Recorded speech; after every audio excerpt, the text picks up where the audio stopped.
আজ বানাবো রুই মাছের কোপ্তা কারি। রুই মাছের কোপ্তা কারি বানানোর জন্য প্রথমে লাগছে রুই মাছ, টমেটো, পেঁয়াজ, রসুন বাটা, আদা বাটা, হলুদ, নুন, চিনি, ছোট এলাচ দুটি, দারচিনি এক টুকরো, তেজপাতা দুটি, বেসন 1 কাপ, ঘি 1 চামচ, তেল পরিমাণ মতন। প্রথমে মাছের পিসগুলো জলে ধুয়ে কেটে পরিষ্কার জলে সেদ্ধ করে সমস্ত কাটা ছাড়িয়ে একটা পাত্রে তুলে নিয়েছি। এরপর একটা পেঁয়াজ মিহি করে কেটে নিয়েছি। বাকি পেঁয়াজ ও টমেটো একসঙ্গে বেটে নেব, নিয়ে আদা রসুনের সঙ্গে মিশিয়ে নেব। এরপর সেদ্ধ করা মাছের সঙ্গে পরিমাণ মতো নুন ও খানিকটা বাটা মশলা দিয়ে ভালো করে মেখে গোল গোল বলের আকারে গড়ে বেসনের গুঁড়িতে মেখে ছাঁকা তেলে ভেজে তুলে নেব।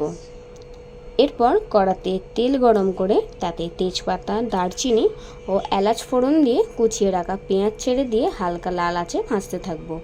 লালচে হয়ে আসলে বাকি বাটা মশলা, লঙ্কা গুঁড়ো, চিনি ও নুন দিয়ে নাড়তে থাকবো। 2 মিনিট বাদে 3 কাপ জল দিয়ে একটু ফুটতে দেব। কিছুক্ষণ পর ভাজা মাছের বলগুলো দিয়ে আরও কিছুক্ষণ পর ফুটতে দেব।